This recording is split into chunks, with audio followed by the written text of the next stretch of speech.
So if you ask anybody that had an Atari 2600 who made the best games, they're all going to respond Activision. And I'm super excited to test this game out today because I have not played it yet.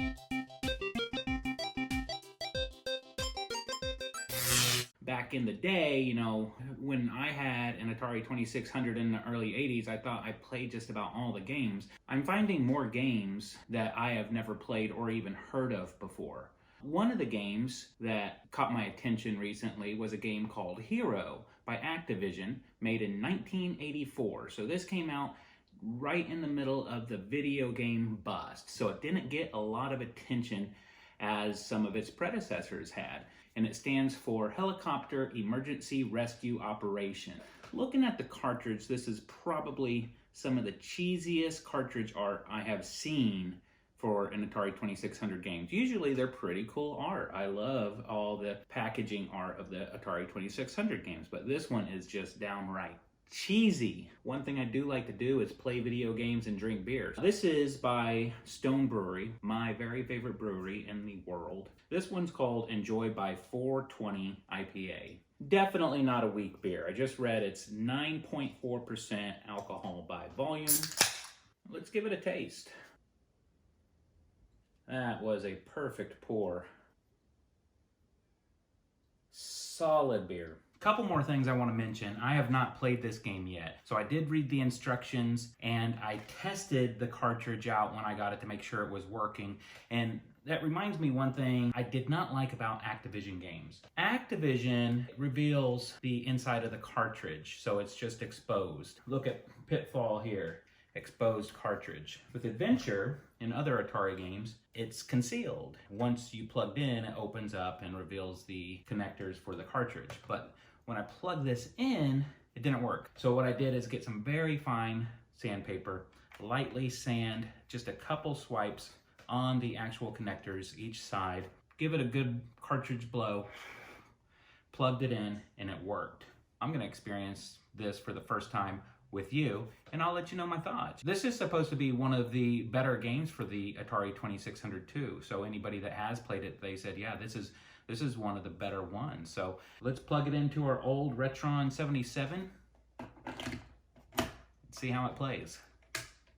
Let's go ahead and watch the intro screen for a second. You have a helicopter pack and you're descending deep into mines to save miners. These are trapped miners and you're armed with, of course, your helicopter pack, a laser beam on your helmet, and 5 or 6 sticks of dynamite. And the dynamite is used to blow through walls.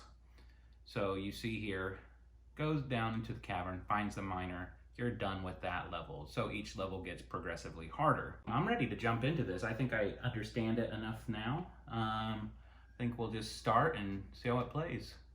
What button am I playing? Okay. Push down to drop dynamite. Wall is gone. First miner captured. There we go. First level is pretty easy. Push down, run away. So you definitely want to run away fast, because if you don't run away from the dynamite, you will die.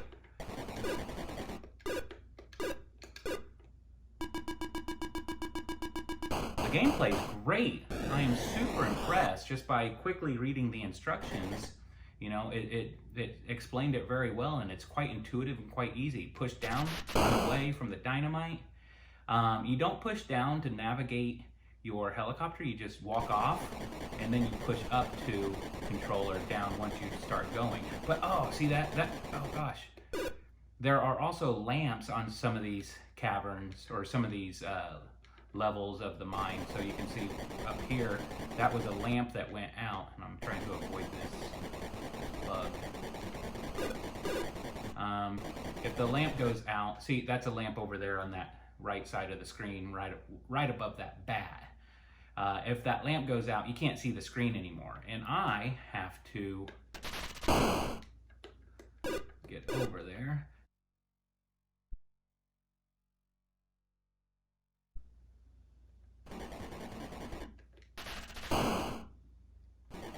This really is a great game.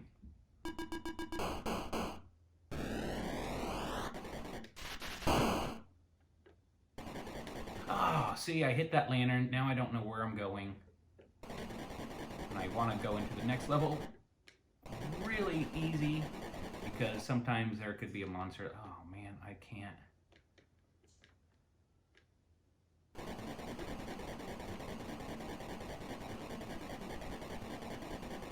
Okay, this is getting a little harder. Oh, I accidentally pushed down and blew myself up. I don't know how to get past this part. I guess that's one way of doing it. Oh my gosh. Shoot, this is getting hard.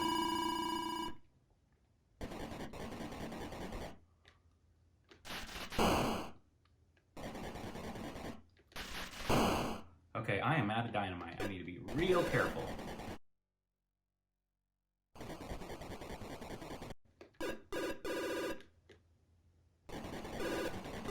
I want points, but I can't kill it. There we go. Once you get 20,000 points, you get a free man, and you get a free man with every other 20,000 points as well. Oh, here's something we haven't run into yet. That's a lava wall. You die if you touch those.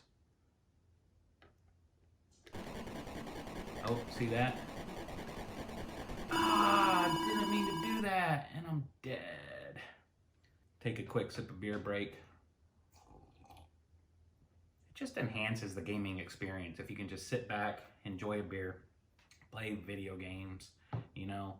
And these aren't stressful video games either. They're just like relaxing games. Well, that one kind of pissed me off for a second. Let's play another game. This is awesome.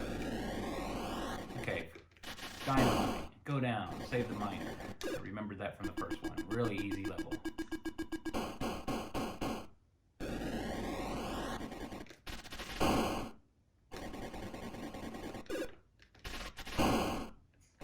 Now what I'm noticing, what I'm picking up with here is there's tricks to these, some of the levels where if you go down one hole, you immediately knock out the lantern and make your life hell. But you have to kind of know where that lantern is. See, if I went down too quick, if you go down too quickly, you hit freaking spiders and stuff.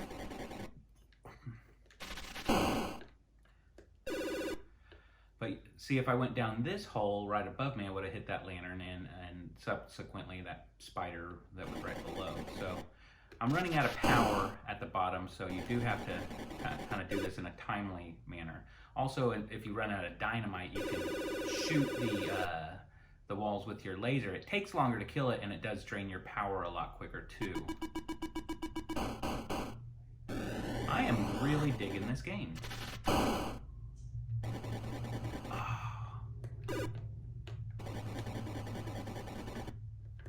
The game is super easy to control. It's really intuitive. There's a few things that get me, such as, you know, not dropping too quickly, or sometimes I will accidentally drop dynamite by pushing down and kill myself. But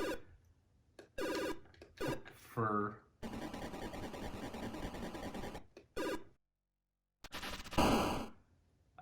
the controls actually are very intuitive and gives a little bit more complexity than your average Atari 2600 game. Great job, Activision. I am digging this.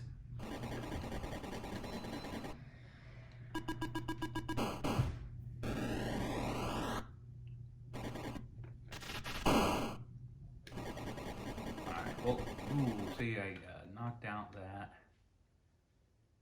If you want to light up the way, you can drop a dynamite, and that does it for a bit. It looks like I just run straight this way. I don't want to drop too fast. Right into some lava. Oh man, I am not having it.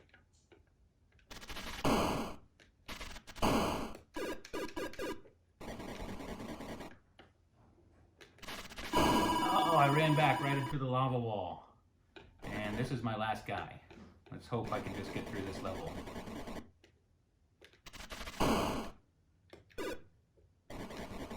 Yes. Maybe I'll get a free guy upon finishing this one. Got it.